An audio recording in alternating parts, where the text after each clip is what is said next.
ఓటమి నుంచి ఎన్నో గుణపాఠాలు నేర్చుకోవాల్సి ఉంటుంది. ఇది ఎవరికైనా తప్పదు. అందులో దెబ్బ మీద దెబ్బ తగిలిందంటే జీవిత పాఠాలే బయటకొస్తాయి. ఇప్పుడు ఇదంతా ఎందుకంటారా? చంద్రబాబులో వచ్చిన మార్పు అలాంటిది. మరి ఏంటి ఆ మార్పులు?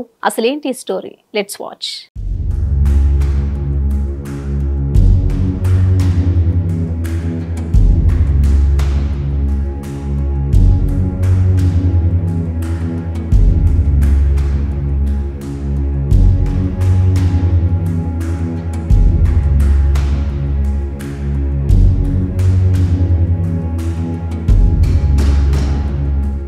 గత ఎన్నికల్లో చంద్రబాబు దారుణంగా ఓడిపోయారు.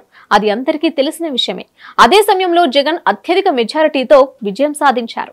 కానీ జగన్ తీసుకున్న నిర్ణయాలు శాపంగా మారాయి.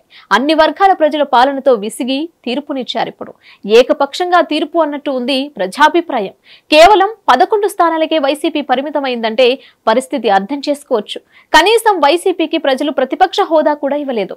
అయితే గత ఎన్నికల్లో ఈ తరహా ఓటమి చూసిన చంద్రబాబు జగన్ పాలనలో వైఫల్య విషయంలో 1-2 సార్లు జాగ్రత్తలు తీసుకుంటున్నారు.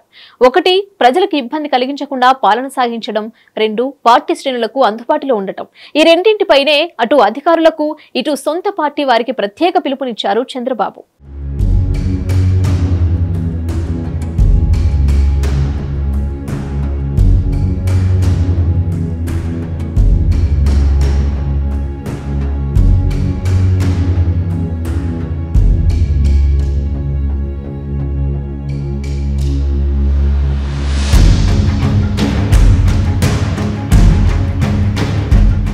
ఓడినప్పటి నుండి చంద్రబాబు రాష్ట్రంలో జరుగుతున్న తీరును గమనిస్తూ వస్తున్నారు.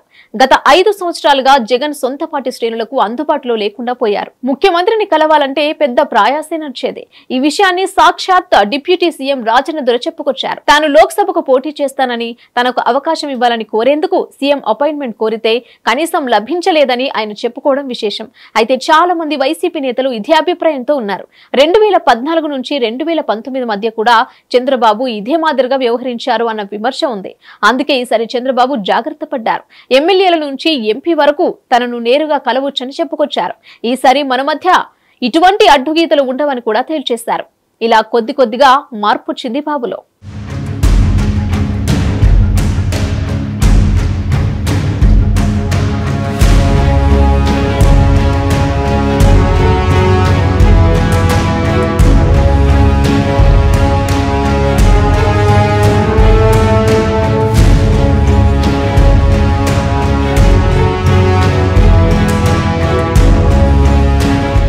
అంతేకాకుండా తన పర్యటన సమయంలో ప్రజలకు ఇబ్బంది కలిగించొద్దని అధికారులకు స్పష్టమైన ఆదేశాలు జారీ చేశారు.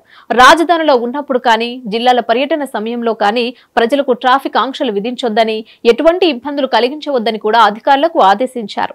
గత 5 ఏళ్లలో జగన్ తన పర్యటనలో ప్రజలకు ఇబ్బంది పెట్టారన్న విమర్శ ఉంది. తొలి 3 సంవత్సరాలు ఆకాశ మార్గంలో జగన్ పర్యటించినా కింద రోడ్డు మార్గాల్లో కూడా ఆంక్షలు విధించేవారన్న ఆరోపణలు ఉండేది.